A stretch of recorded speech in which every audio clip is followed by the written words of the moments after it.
Three, two, one. Hello, and welcome to the Scars to Stars Summit. Thank you for joining. I would like to preface this talk with a content warning. I will be speaking about suicide and childhood sexual abuse. So please listen with care. And if you are experiencing any suicidal ideations or triggers, please seek out support. At the end of this discussion, I will share resources, including books and online websites where you can find that support. So, my name is Lorilee Binstock, and I am a trauma survivor thriver. Many of you might be asking, what is that? Because I know that I asked that same question when my therapist introduced herself as that.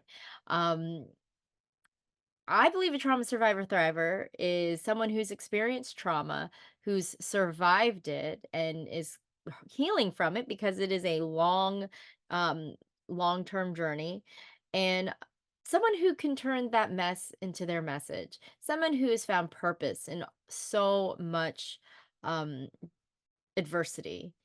And so I'm the host of the award-winning podcast, a Trauma Survivor Thrivers podcast.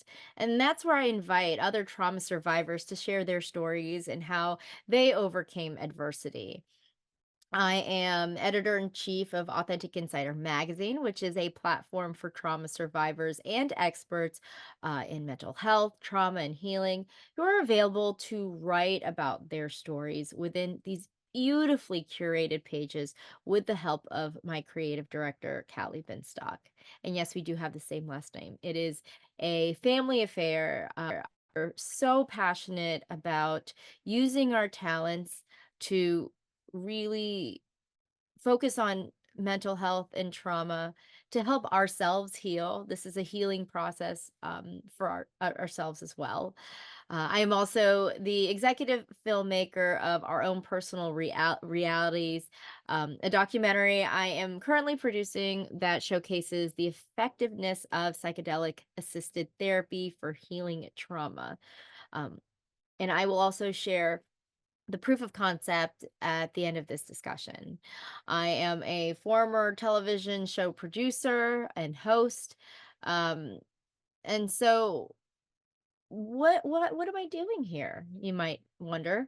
Well, I am sharing my story. So in this discussion, I will share my personal experience with mental health and trauma and suicide and abuse. I will talk about my misdiagnosis of bipolar disorder, my long road with traditional therapy, and my incredibly healing road with holistic trauma therapy and alternative plant medicines, with detailed examples of each. But before we begin, this is going to be a heavy subject, and I know we'll probably have a lot of heavy subjects we'll be discussing today.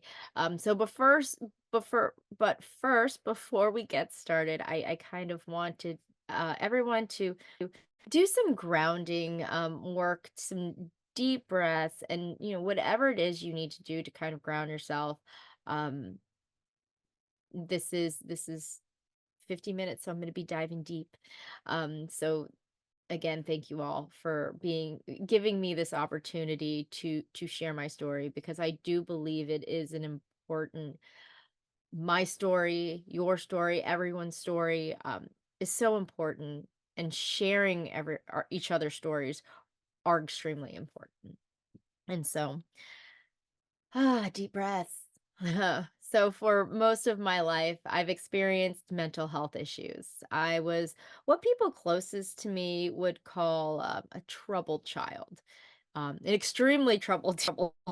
Some teachers would call me flaky. One actually told me that I should have been born a blonde, which is so offensive, not only to me, but also blondes. I know my hair is blonde now, but it's actually black, and it was black at that time. So these labels and perceptions, they led to more difficulties and challenges in my life. I had trouble in school. I had trouble focusing. I was diagnosed ADHD um, before I became a teenager. I began drinking and taking whatever drugs that were offered to me as early as 12 years old. I was extremely sexually active. I became suicidal. I self-harmed. And since the age of 13 until now, I'm 40 years old, I have had 6 suicide attempts in my life. From the outside, no one knew something darker was really brewing inside of me. No one knew about these suicide attempts except for my parents. And before I was an adult, I had 4 suicide attempts um, that my parents wanted handled behind closed doors. So, as a Filipino American with immigrant parents, the shame that brought needed to be kept in the dark. Um, my mom worked in the medical field, and so she didn't want anyone finding out that there was something wrong with this family. Um, and it was really difficult because she worked in the medical field also. She thought she could handle me coming out of these suicide attempts. And I don't feel like at that time, I may have felt like I wanted to die, but I don't think that was the reason why I had these suicide attempts. I feel like I was calling out for help because, again, this was in the 80s, this is in the 90s, and no one talked about mental health. It was just not discussed. It was such a taboo subject. Um, and for us being immigrants, we just pretended that didn't exist. And so I felt like it was a cry out for help. I asked multiple times, I asked my parents, can I see a professional? Can I see someone to talk about my feelings that I have? Um, and I was completely rebuffed every time. And so I felt these suicide attempts were my way of saying, hey, if I if something bad, really, really bad happens, they have to take me to the hospital and I have to be able to talk to somebody. Well, that never happened. Um, I will say some higher power wouldn't let me leave this earth. And now I know why. And I know that there was a reason for that. Um, but it still didn't fix anything at that time. I got older, my suicide attempts became more sophisticated, sending me to a county psych ward at a hospital um, and put on a 72-hour hold, which I believe in Florida they call the Baker Act, but it's basically um, you professionals have determined that you are a danger to yourself and others, therefore, they can detain you until they feel that it is safe to release you out into the world. Um, I was actually 25 at the time. I was working as a morning show producer, morning show anchor for a television station in Virginia. And so there, when I was brought into this place, I woke up um, from an overdose and I was in a hospital gown and laces out of my shoes. I don't even know who put those shoes on me. Um, but I woke up in this hospital room with another person in the next bed. And I just remember thinking, where the hell am I and what happened? Um, There they I was told that I saw somebody and was told that I needed to go to different support groups. Well, I saw the psychiatrist, the attending psychiatrist there. They decided to diagnose me with bipolar disorder, prescribe me on lithium and Topamax, which is an antipsychotic that I would start immediately, and they needed to see me take it. Um, and like I mentioned at the time, I was working as a morning show producer, and funny story for this network, it was an ABC local network, and at the hospital, on their TV, that was the only station they played, and I kept seeing whenever I would walk by to go to the bathroom, I would see promos of promotional videos and photos of me and my co-anchor, and I was just the shame I felt when people would look at me was just so intense that I decided I was not going to leave my room. And mind you, going to these group therapy sessions, art therapy sessions, that's the only way you're going to actually be able to leave the hospital. Otherwise, they're gonna keep you there for as long as they can. Um, And so I decided I was just going to stay in my room. I was going to stay there. I would not show my face. But after a few days, you're like, I got to get out of here. And so I started attending these group therapy sessions, and I didn't say a word. I always looked down. I didn't benefit from it, but they did release me. Um, and luckily, I had not lost my job yet. And even though I, to them, I completely abandoned them. And in many ways, I did. But I obviously had my own issues that I couldn't manage and to keep my reality going. And so being on these medications, lithium and Topamax, which is an antipsychotic, they really took a hold of me. One of the side effects of Topamax is actually uh, memory loss. And so, as a morning show anchor on a 2-hour morning show where you're many times reading off a prompter, but a lot of the times just chatting.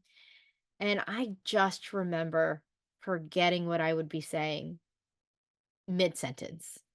It was humiliating. I wanted to curl up and die. But um, just when you thought like things have gotten bad, it just got worse.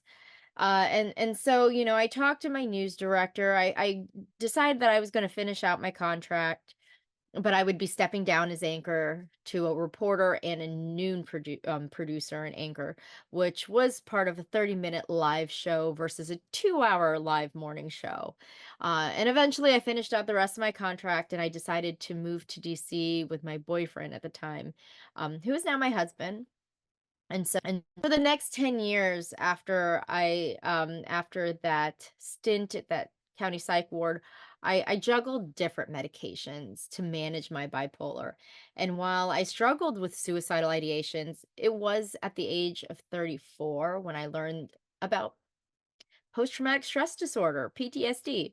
Um, I've heard of it before. I never really explored it, but when I heard PTSD back then, I thought veterans, soldiers, not me.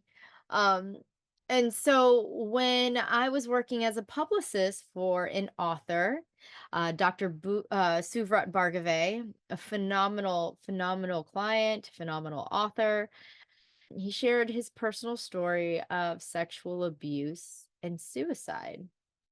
And I was very intrigued with this story.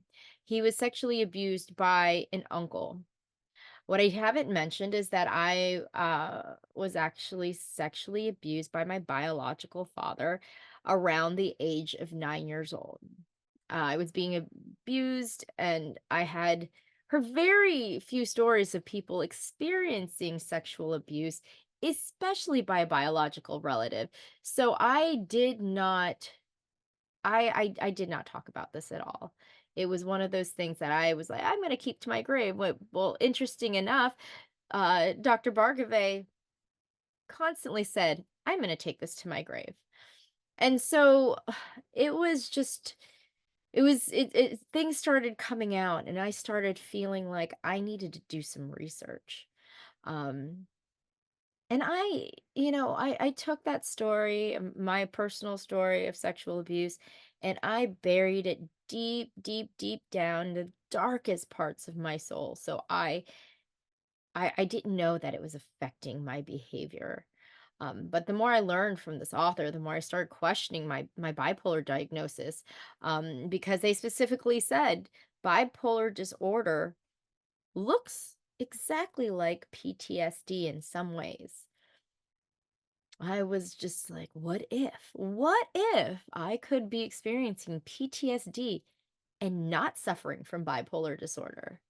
I spent so much time researching this. And the more I did, the more aware I became of my behaviors and how much of it stemmed from the abuse. It was like textbook, my symptoms, my behaviors of someone who had experienced sexual abuse. All the things that I've mentioned before, the ADHD, I always kept trying to block that out to the point where I could never focus. So they assumed I was ADHD in school. Um, I was sexually active. Apparently, that can be um, a symptom of childhood sexual abuse. I was very reactive. I was very angry. Um, but I really still didn't know what to do.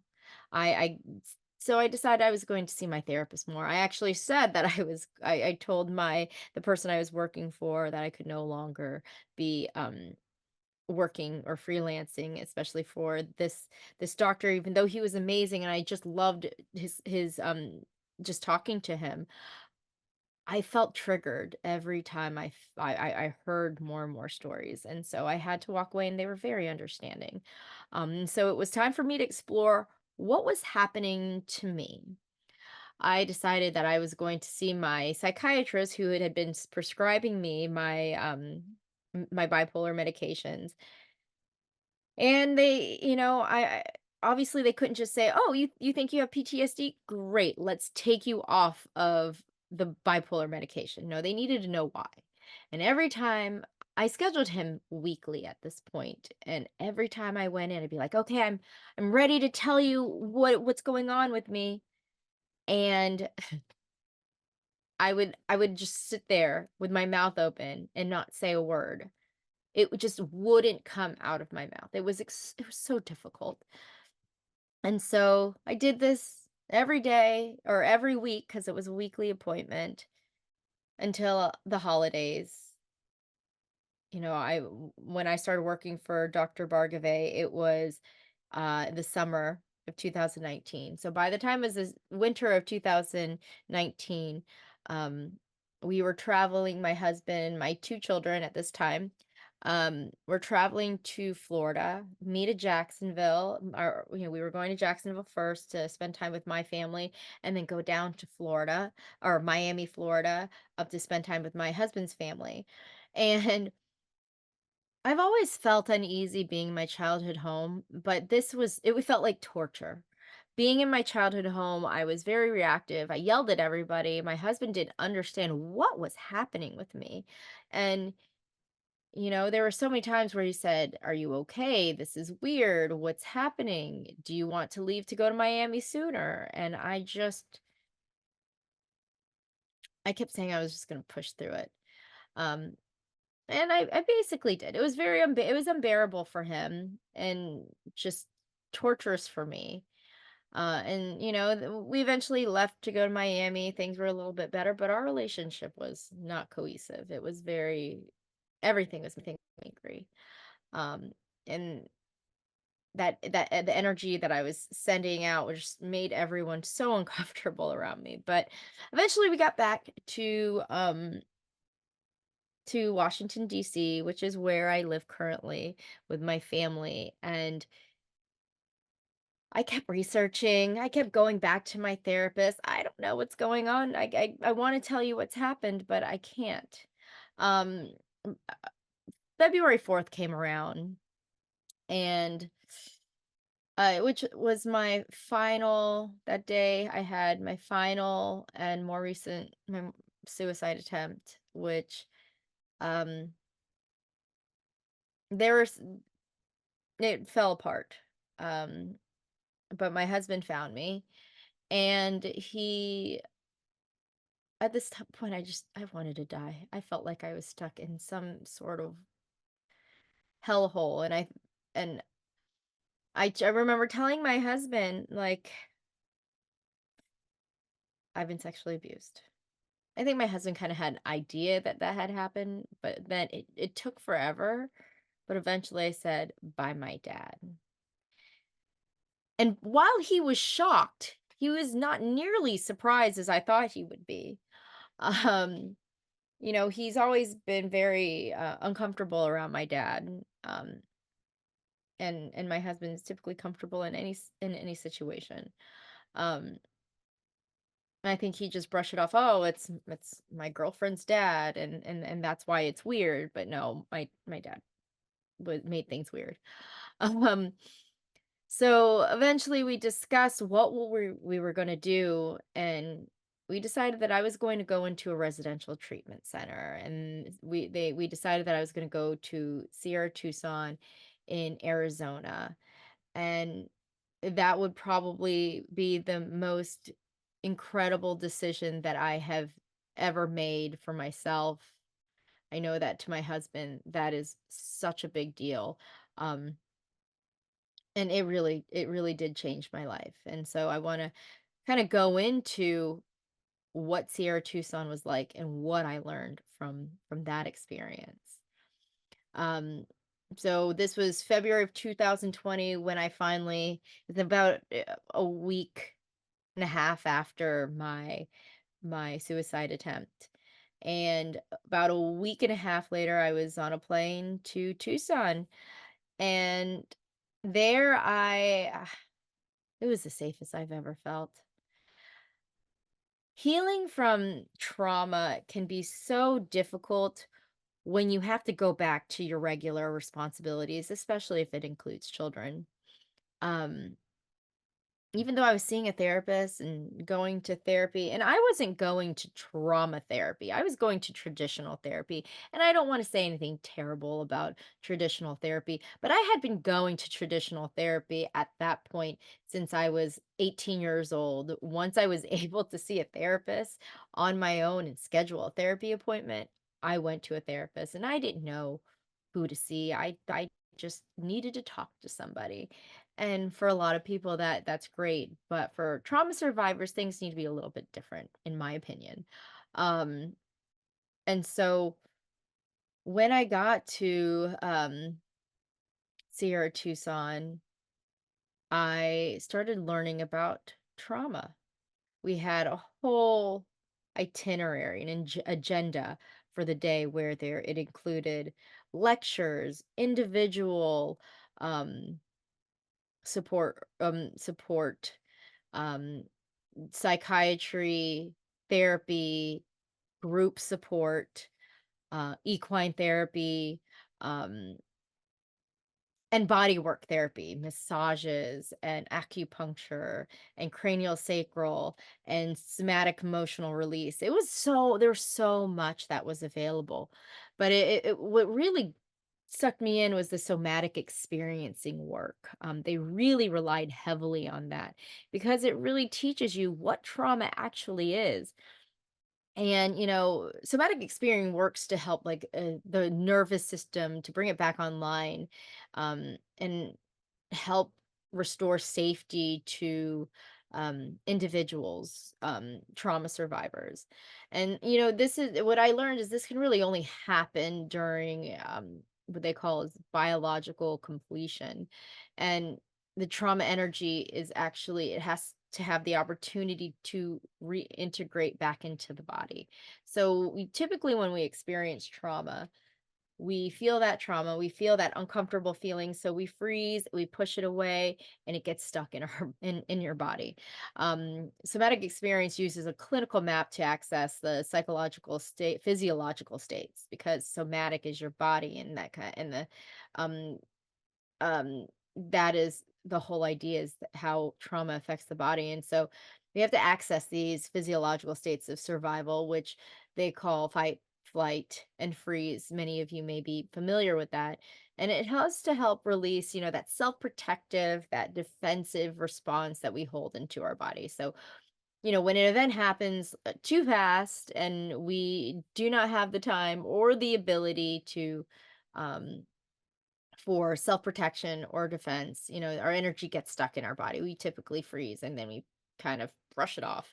Um, but that stuck energy is what causes those trauma symptoms. The PTSD is your body holding on to that stress, that trauma, that those emotions. So, um, in a way, like humans are no different than animals in the wild, but when an animal, has been under threat, they will reset their nervous systems by shaking, um, which this is what they call the biological completion for the animal, and it allows the nervous system to kind of restore its sense of well-being. And there's this window of tolerance, and if you go out of this window of tolerance, you kind of have to go back into it, and by crying, screaming, processing. um but too sophisticated for that. We like to just shut all of that off and lock it away and throw away the key. And what we need to learn, I've learned, is we need to feel what's happening, process it, and let it just move through our bodies. Um, so that was a huge thing. That was just an incredible experience to understand trauma. So I had that awareness in me. Um, I also did some EMDR therapy, which is eye movement desensitization reprocessing therapy, which you may have seen could be done with a light bar or clickers or tapping.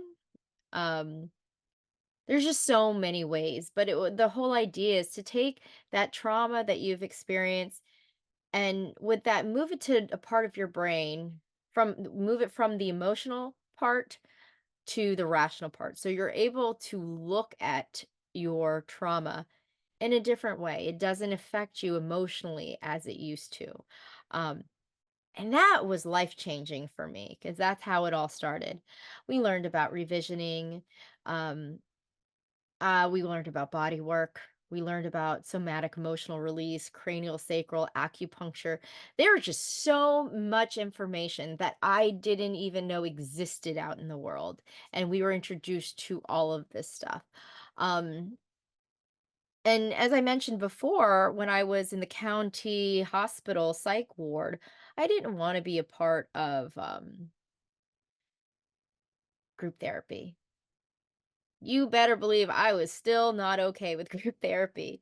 Um, but, you know, the first time after I did EMDR, because I talked to my eventually told my therapist, um, she actually shared, I told my therapist and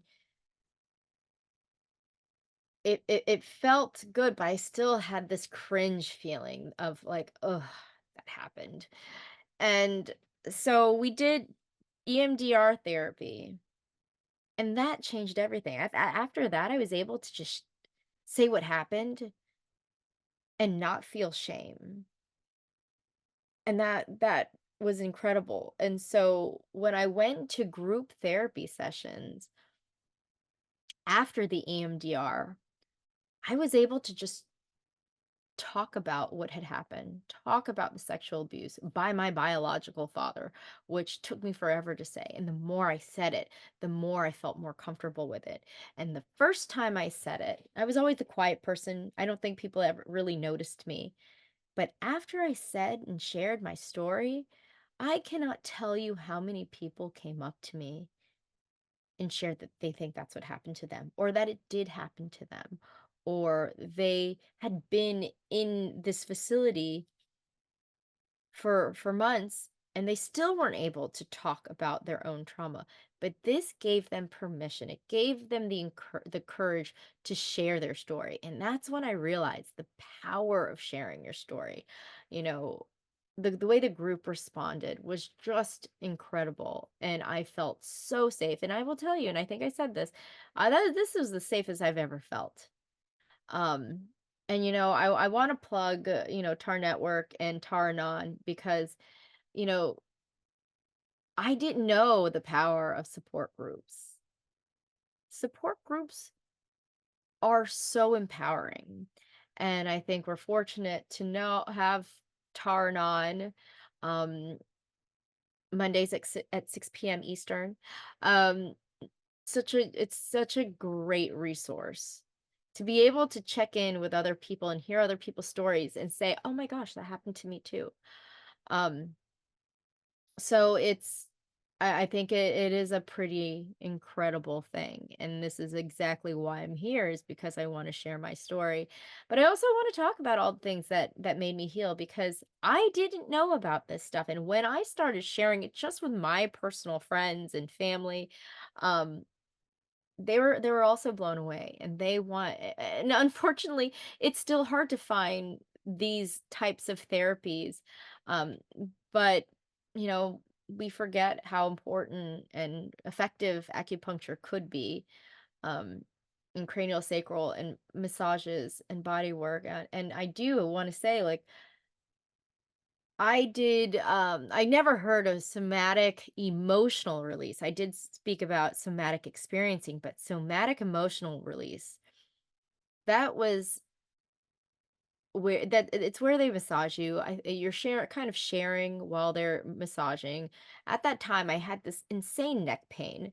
It was just a big knot, and I could barely. I was turning like this to everyone, and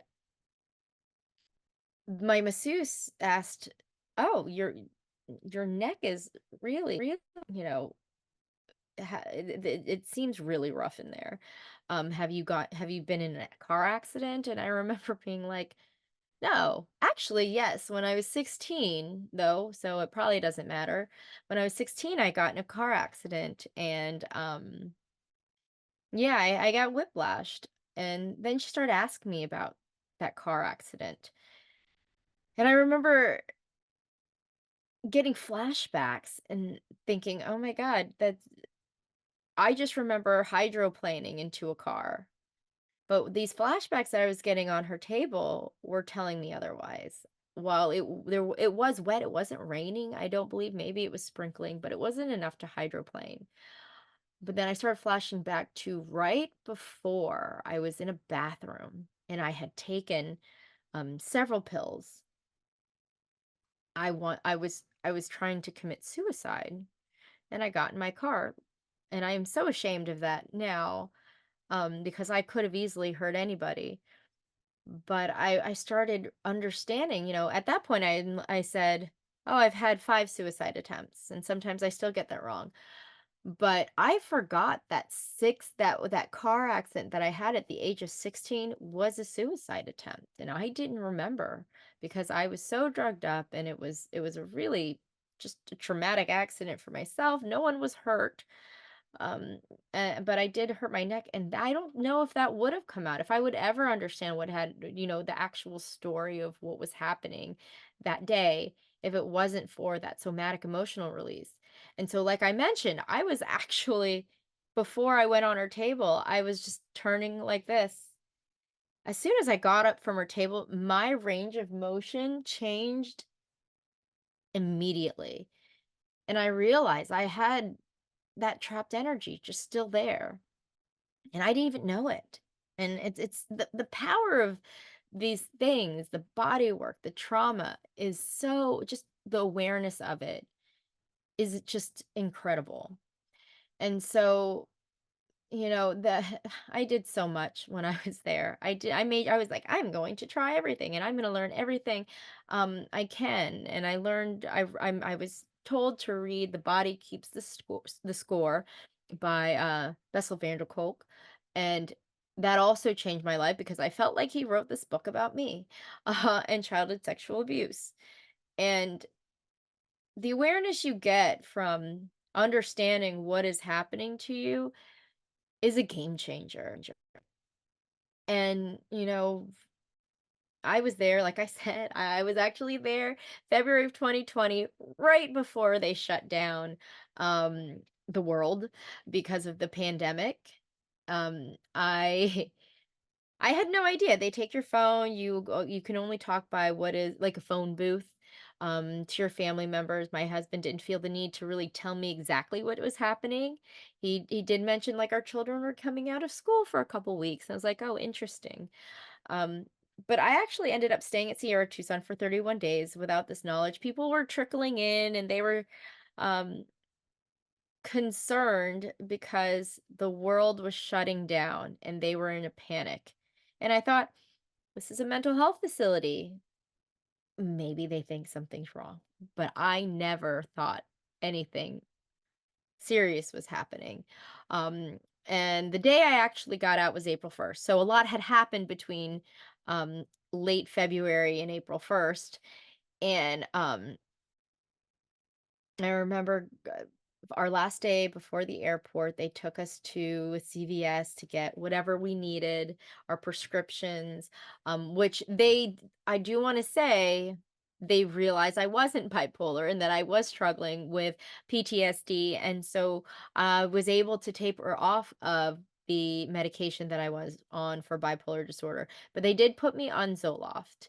Zoloft was able to keep help me get the fire out. I was also still taking ADHD medications, but such a low dose. And what I learned about my ADHD diagnosis was that we experience trauma, we get distracted, we disassociate. It can appear as ADHD. Um, but it's really PTSD, believe it or not. And so I remember going to the CVS, getting my medication, and being weirded out by all of the toilet paper that people were asking for, and there was no toilet paper. And I remember thinking, "Oh, this is weird." And my husband told me if I can get a mask, and I was like, "Okay."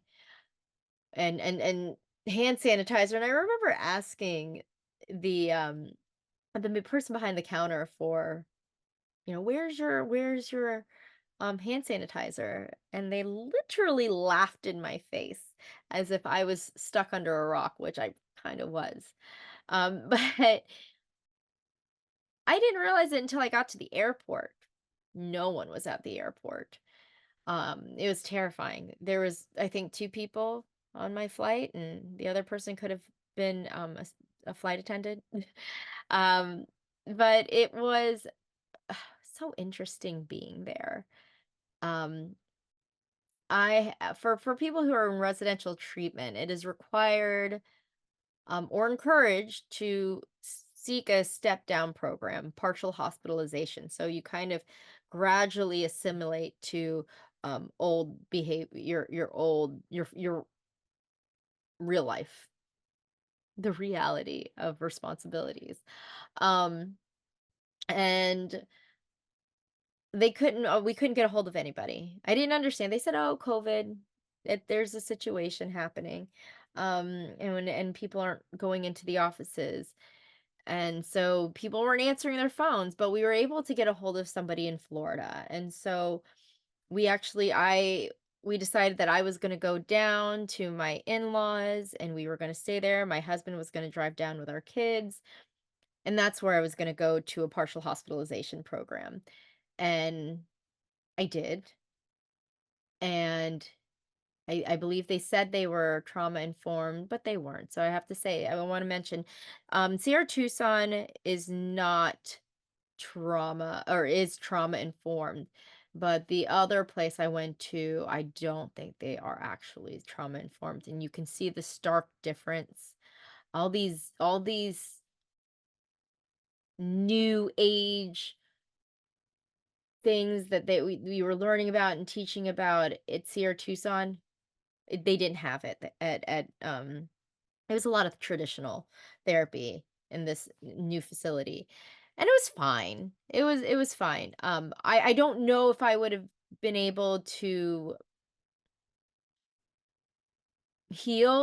begin my healing process as drastically if I started at a place like the my partial hospitalization program, or their residential treatment center, because it was just really different in how they taught. And I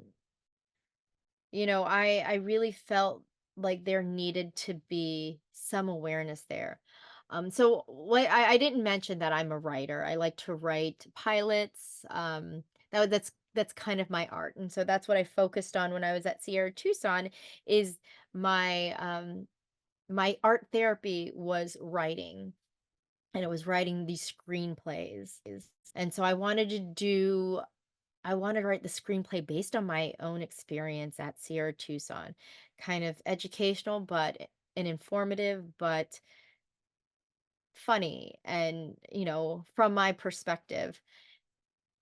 And in doing so, I wanted to do more research on somatic experiencing, more research in all of the things that I was learning.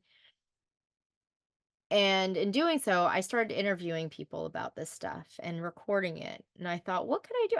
I should put together a podcast, get this out there sooner. There's going to be a lot of work that needs to be done if I want to create the screenplay. But at this time, podcasts are like kind of blowing up. So I figured out how to do a podcast, and I did it. And, the first podcast that I released, I really summarized my story. Um, in a smaller version than what I'm talking about now. I realized how much, it was is helping others. My The day I released it, I was so nervous because a lot of the people I knew didn't know this was happening to me. And really, I was able to share my story with all these strangers, but it gets a little scarier sharing the story with people you know because they feel so invested. They know you. Why didn't we see these signs? But what happened was after I released it, I got phone calls, emails, text messages, direct messages through social media. I didn't even know you could call somebody through Facebook. And I got phone calls through Facebook for people who didn't know my phone number, but they saw me online and would tell me like, "Oh, I was sexually abused." And actually, a cousin of mine reached out and said, "I was sexually abused by my father, my uncle, and your dad, my father, tried to sexually abuse them." I couldn't tell you how hard that was to hear. And I just imagine in my head, God, if I just said something, what could have happened? There's so much value in sharing your story, whether it's to help yourself, whether it's to help others. Um, I didn't completely give up writing film writing, but I really invested my time in this podcast. I wanted to I wanted other people to share their stories. I started off speaking with experts, but I thought, oh, I need to do both. I need to do both. And so more and more people actually started wanting to come on my show. Um, but I only wanted to invest like in a weekly show. I had children at the time. They were not in school. They were being home. This was the summer, but I knew they were going to be homeschooled. So I knew I couldn't make such an intense commitment by having like a podcast for more than a week. Um, but there were these people who came to me sharing incredible stories. And I had decided that I was just going to go ahead and I had an intern at the time because I there was a lot of things I didn't know about social media, and she helped me and she said, why don't you start a digital magazine? That is so big with Gen Zers." And I was like, "Oh, that is really smart. Let's talk about that. What would we put in it? Who can it help?" And then I realized all these people who wanted to come on the podcast, who I couldn't get on the podcast, I directed them to the magazine and they shared their stories. Um, and it's still just such something that's kept going, and there's so many amazing monthly contributors, and I love the contributors who come in and just who are guest contributors. I highly recommend, you check it out, but the importance of sharing your story is it's really the best remedy. It helps jumpstart your healing process, and it really changes everything. Um And in saying that, I wanted to, mention that once after I got out of, um, my partial hospitalization program, I continued doing the podcast. I'm still doing the podcast to this day, so it's been about 4 years, and I found a therapist through this podcast. I found the value in knowledge of psychedelic assisted therapy through the people I've met on this podcast, and I do want to go into that. Well, I don't know how many folks here have um, heard or done their research on psychedelic assisted therapy, but I actually had looked into it prior to going into therapy because I don't know what I think I watched a Goop, Gwyneth Paltrow's show, and they talked about it.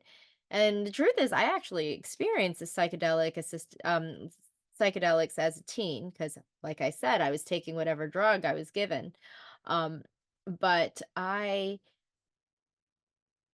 I really did some research and I met somebody I met a therapist who did integrative work. I met someone who was a sitter, and who helps administer the medication. And I started off with MDMA assisted therapy. So at this point in my healing journey, I did a lot of work, and fires were put out, but there was still this feeling of worthlessness and some bit of anger towards my father, and a little bit towards my mother. And so this therapy that I did, I started off with MDMA. Um, and like I said, I was on Zoloft at this point. Or actually, I had to wean off the Zoloft in order to do the MDMA assisted therapy. And in that therapy session, I know I did a lot of healing when it came with EMDR, when it came to the sexual abuse, but the MDMA actually gave me a different perspective. In this journey, I saw my father as a child, and I saw him walking in the Philippines around their house, and I saw the abuse. I saw his abuse and the abuse of his siblings. And I wasn't angry anymore. I found so much compassion for my father's, inner child. And while I still don't have a relationship with my dad, we cut that off. That anger that I had towards him subsided, and that anger that was in me subsided, and it didn't affect other areas of my life because I was extremely reactive. But I was able to really let that go, and that felt so good in my everyday life. After that journey, there's a lot of things that happened in that journey, but that was one of the big things. And I didn't have to go back on the Zoloft. I felt well enough that I didn't need to go back on it. The Adderall, on the other hand, I stayed on the Adderall. And then 6 months later, I did another journey, an MDMA assisted therapy there. And at that time, I was really angry towards my mom because my mom was so upset that she could not see our grandchildren because I told them or her grandchildren, I told her I wasn't bringing my children around the house. And she was so devastated by that. And I was so mad. I was like, I'm done with you. I'm so done with you. But once once I did this assisted therapy, immediately I started this horrible, horrible feeling of losing my child, losing my daughter. It was devastating. I don't know what I looked like, but the sitter I was with was like, "What's going on? Are you okay?" And I was like, "I don't feel right. I don't feel good. I feel like I'm losing my daughter and it feels horrible." And she asked me that kind of what that brought me back to. And it made me realize that's how my mom felt. My mom, I told I was like, I don't want this feeling. I want this feeling to go away. And I would do anything to get rid of that feeling. So when my sitter asked me what was that equating, or I was equating that to, and I thought about my mother, and I realized that's how my mother feels about losing me because she pretty much at that time had lost me. I was done with her. Um, And I was thinking like, "Oh, to feel that, I can't imagine." Oh, I mean, I actually imagined it. It was horrible. I could understand why my mom would say things like, "Can you forget that it happened so I can so and we can move on?" To me, that was just her completely invalidating what had happened to me. But in reality, it was her trying to work through her own trauma in her head of losing me. For her, it was if I can get her to forget about it, I can see the grandkids. Um, and then I was able to just let that anger fall away. And so this is what What a ride and what a journey it's been. I've since then I've tried psilocybin or magic mushroom assisted therapy. I've done LSD assisted therapy. Um, uh, and it was just such a powerful journey for me. I don't recognize who I was 4 years ago, and that was what pushed me to create this documentary, Our Own Personal Realities, and I, absolutely would like to share that with you right now.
Thank you so much for giving me an opportunity to share that.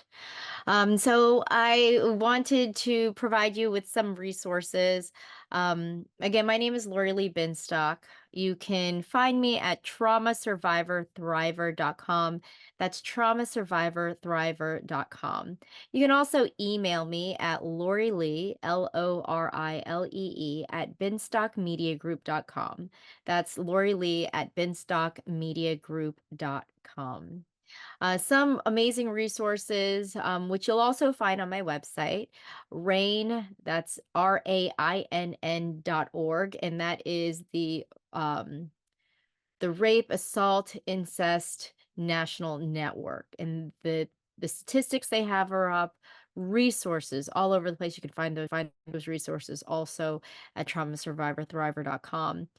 Several of my books, if you're interested in learning about somatic experiencing, really any book by Peter Levine, but I did enjoy Waking the Tiger and In an Unspoken Voice.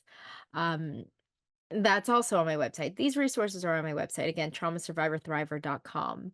How the Body Keeps a Score was life changing for me. How to Change Your Mind. If you are interested in any psychedelic assisted therapy or just want to learn about it, because I think awareness is everything. You can check out How to Change Your Mind. It's actually a Netflix documentary series, How to Change Your Mind. Um, and it was actually based on the book by Michael Pollan, who he actually hosts the series as well by the same name, How to Change Your Mind. If you have any questions, again, please feel free to email me and reach out. Lori Lee at binstockmediagroup.com. I'm more than happy to answer any questions there. If you forget or think of something a week from now, please feel free to email me. I would love to hear from you. Um, More so than anything, I would love for you all to find the courage to share your story or talk more about your story. Um, like I said, there's so much power in it. And talk to other people. Just because someone says they're fine doesn't mean they're always fine. And I think just being there for people and practicing kindness is above all some of the best things you can do to create such a beautiful world that and really creating kindness and passing that along. I truly feel that is the key to happiness and peace in your life. Again, thank you so much. I'm Lorilee Binstock. I hope you enjoy the rest of these amazing speakers. Take care, everyone.